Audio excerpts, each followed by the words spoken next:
Oi, viajantes da vida! Vamos pensar rapidinho? Estamos aqui no Curta 52, curta para ser curtinho. Então, a gente estava pensando agora recentemente como tá difícil o ânimo para fazer o bem. Como as pessoas ficam assim, mas eu estou passando por uma dificuldade grande, estou vendendo almoço para comprar a janta. Tem gente que está assim, principalmente do ponto de vista material, nós estamos todos meio sufocados aí numa grande crise que afeta o mundo inteiro, não é só o nosso país aqui no Brasil, não. Mas, será que a crise, será que as nossas dificuldades, elas são justificativas? Pra gente dizer assim, não, eu vou cuidar só de mim primeiro, depois que eu tiver com tudo resolvido na minha vida, aí eu vou pensar em socorrer os outros? Sabe que essa ideia é egoísmo e muitas vezes também é um tiro no pé. Quando a gente deixa de ajudar o entorno, quando a gente deixa de melhorar em volta da gente, fica tanta tristeza acumulada, fica tanta dor acumulada que fica muito difícil, impossível algumas vezes até, a gente gozar de felicidade, enquanto tem tanta desgraça, tem tanta tristeza. Então pensar um pouquinho em ajudar os outros, mesmo que nós estejamos precisando de ajuda, porque às vezes é isso mesmo. Às vezes a gente está passando por um problema emocional, vai buscar ajuda para a nossa emoção que está doente. E aí pode, enquanto isso, ajudar materialmente alguém que está necessitado, ou vice-versa. A gente está passando por dificuldades materiais, mas tem um bom ouvido, tem um bom senso e pode acolher, abraçar alguém que esteja passando por dificuldades emocionais, sentimentais e assim por diante. Então, é muito importante. E aí, eu encontrei há muitos anos, numa obra pequenininha, esse aqui, ó, o Jesus no Lar, do espírito Neio Lúcio, que é o mesmo Neio Lúcius que aparece lá no livro 50 anos depois do Romance de Emmanuel. E aí ele traz para nós no capítulo 16, é um capítulo pequenininho chamado Auxílio Mútuo. E aí tá ali Jesus, na reunião na casa de Pedro, naquele evangelho no lar, os primeiros evangelhos no lar, olha que coisa bonita, coisa gostosa, reunia em torno da casa do pescador aquele monte de gente para perguntar para o próprio Jesus. Então, diz ali o Neio Lúcio, nesse capítulo 16, que André, o irmão de Pedro, leu um texto de Isaías e começou a comentar das dificuldades de fazer o bem quando a gente também está precisando. Quando a gente também tem necessidade. Aí Mateus comenta também, Filipe também fala, e Jesus vai quieto ouvindo. Cada um deles colocando as muitas barreiras, as muitas dificuldades de ser bom para os outros, enquanto a gente está precisando que alguém seja bom para a gente. Ninguém está negando o nosso sofrimento. Ninguém está negando que a gente não está passando por dificuldade. A questão aqui é outra. Aí Jesus ouve, depois ele começa contando uma história. O mestre é sempre bom para contar história. E Neio Lúcio relata assim, Jesus disse a eles, 2 homens, 2 anciãos, 2 velhos, já doentes, faziam uma longa jornada por região montanhosa, sofrendo ainda com muitas dificuldades, tentando chegar a uma aldeia onde eles pudessem encontrar alento, socorro, principalmente medicação para suas enfermidades. E iam seguindo ali, meio que se apoiando, caminhando devagar, mas com muita dificuldade. Já começava a anoitecer, começava a baixar a temperatura, lembra que era uma região montanhosa? Quando à beira do caminho eles encontraram então uma criança semi-morta, meio esquálido, parecendo faminto, desmaiadinho. E aí um deles, o mais egoísta de todos, não tenho tempo a perder com isso, nós estamos sofrendo com fome, nós estamos sofrendo com frio, temos que chegar depressa na aldeia. E o outro, mais compadecido, disse, mas meu irmão é um pequenino, é irmão nosso, vamos ajudá-lo. Eu não posso, eu também estou doente, eu também estou fraco. E virou as costas e foi embora. O outro, mais compadecido, mais fraterno, e aqui eu estou com a Fraternidade Sem Fronteiras para a gente também poder pensar sobre isso, mais fraterno, se abaixou, mesmo doente, mesmo idoso, mesmo enfermo, pegou a criança com todo cuidado e colocou ela abraçadinha aqui junto do peito. E foi caminhando mais lentamente. O outro, que era egoísta, foi embora. O outro, que estava com pressa de chegar no socorro, foi embora caminhando depressa. E ele foi caminhando, tendo que fazer umas pausas para respirar, até que muito já no alto da madrugada, a noite fria, gélida, chuvosa, chega na hospedaria. é socorrido, é amparado, é aquecido, ele e a criança que conseguiram chegar vivos. E aí no dia seguinte, depois de se refazer, ele pergunta pelo amigo, pelo companheiro de jornada que chegou antes dele, onde é que ele estava. E ninguém chegou, só chegou você e essa criança.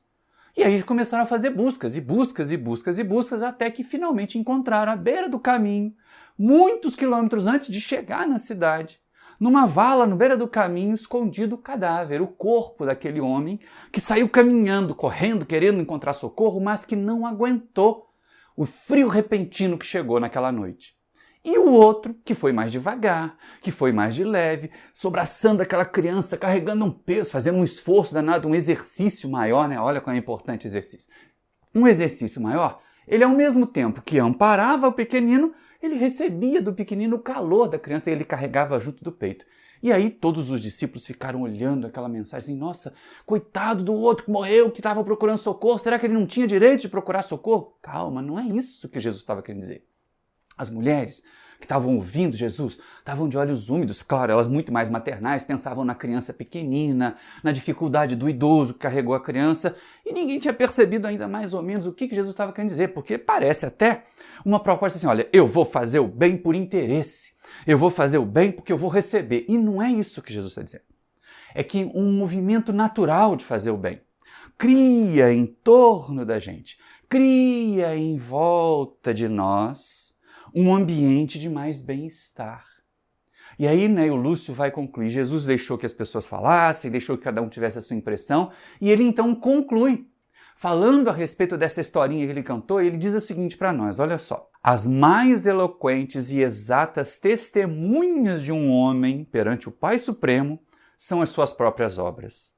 Aqueles que amparamos constituem o nosso sustentáculo.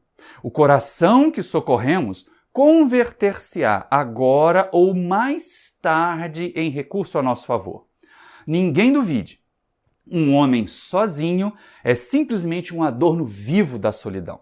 Mas aquele que coopera em benefício do próximo é credor do auxílio comum. Ajudando, seremos ajudados. Dando, receberemos. Esta é a lei divina. E aí, olha que finalzinho brilhante, né? Um homem sozinho é simplesmente um adorno vivo da solidão. A falta de fraternidade, a falta de solidariedade leva ao isolamento e faz com que as criaturas fiquem sujeitas às próprias forças. Foi isso que fez que o outro caísse. Não foi Deus que castigou e fez ele morrer gelado, não. Foi o fato de ter sido egoísta. Aqueles, ao contrário, que fazem o bem, são sempre credores. Mais adiante, e aí a gente pensa bem, então isso ali é uma proposta de fazer o bem por interesse. Cadê a história da caridade desinteressada? Não, não é isso. A gente vai remeter até uma frase de Joana de Ângeles, se não me falha a memória, está lá no Homem Integral, que o homem solidário, ou ser solidário, jamais estará solitário. E é o que a gente vê ali. Quando a gente vai fazendo bem, naturalmente, os ânimos em torno de nós. Pode ser que haja adversários, pode ser que aquela criatura que nós fizemos bem seja ingrata. Veja que Jesus não está dizendo ali que nós vamos receber da pessoa. O menininho, a única coisa que fez para o homem da história foi trocar calor com ele. Foi compartilhar calor com ele. Vai que a criança tivesse até com febre, então estava numa temperatura ainda mais alta, exalando calor, exalando energia. Então é uma questão que foi inconsciente, mas não é isso.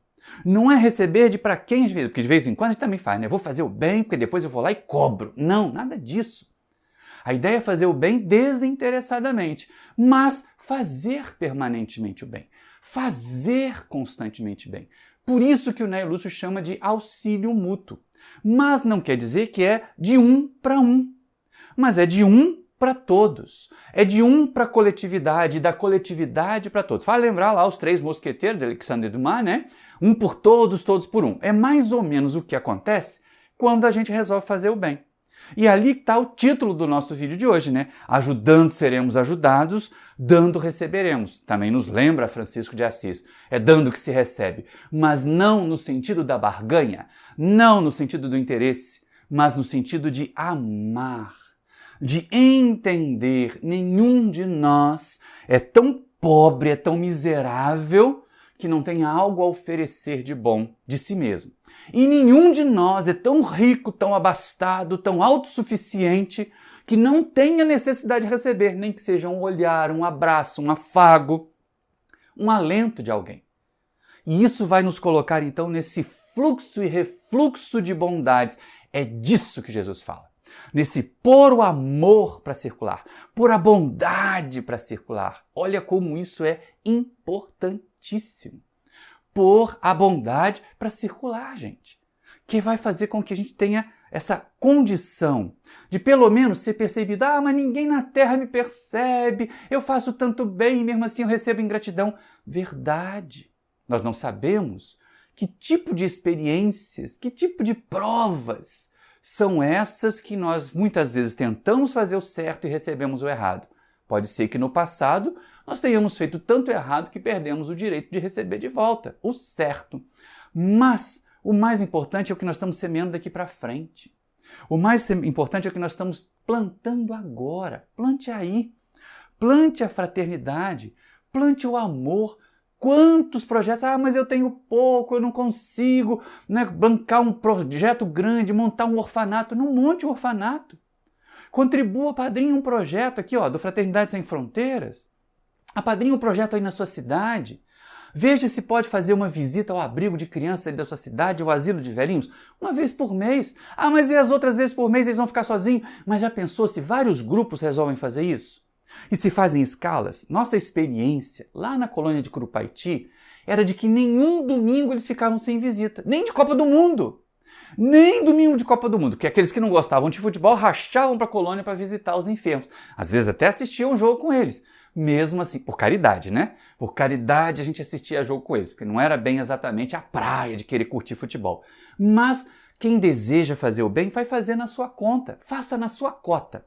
Não imagine, mas eu tenho que fazer igual ao outro que mantém um orfanato para 500 crianças, ao outro que faz viagem para a África para socorrer famintos. Não dá. Não tem ainda a condição material, não tem ainda o tempo disponível, não tem ainda a condição de família que permita. Então, vai aí, ama seu filho, sua filha. Para fazer tarefa de escola com eles. Vai na festinha da escola, observe as conquistas, ajude seus alunos se você é professor, ou então se você é chefe numa repartição, impulsione, valorize seus servidores. Isso tudo é ajudar. Isso tudo é fazer a parte boa. Se a gente está na condição de subalternidade, se a gente está na condição de aluno, estude bastante para você valorizar o esforço dos pais, valorizar o esforço dos docentes que estão ali tentando te transmitir, te impulsionar para crescer. Ou se você está na condição de empregado, faça bem a sua tarefa. Isso é fazer o bem, isso é auxiliar. Mas faça o bem pelo bem que o bem nos faz, não pelo interesse. Então, quando a gente pensa nessa historinha que Jesus conta aqui, ó, no livro Jesus no Lar, daquela criatura que abraçou a criança, que fez uma viagem mais difícil. Fazer o bem, às vezes, torna a nossa viagem mais difícil. Torna a nossa viagem mais lenta. Vocês repararam que Jesus não disse que porque ele pegou o menininho, um anjo veio e carregou os dois para a cidade? Não, ele chegou mais tarde.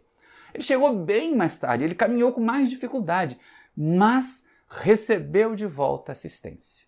Não é que a gente esteja pensando nisso, mas é sempre bom a gente ter crédito, garantir que nós vamos ter crédito para receber do mundo maior, para receber da espiritualidade, para receber da nossa consciência, a aprovação pelo bem que nós fizemos. Considere isso. Considere esta proposta de amor que vocês veem na nossa camisa, que vocês podem acessar. Aí, ó, na descrição do vídeo vocês vão ver o link lá para o Fraternidade Sem Fronteira e outros links interessantes. Pensa aí. Às vezes não dá para apadrinhar um projeto grande, junte com a família, cada um dá uma cotazinha e consegue apadrinhar alguma coisa lá. Um grande abraço para vocês, espero que essas reflexões, e eu recomendo, leia o livro todo. Pegue o Jesus no Lar, principalmente se você tem filhos jovens, tem filho adolescente, pega Jesus no Lar e põe no seu evangelho no lar. É uma leitura leve, é uma leitura suave, sempre com historinhas e sempre muito agradáveis da gente estudar. Esquenta o coração.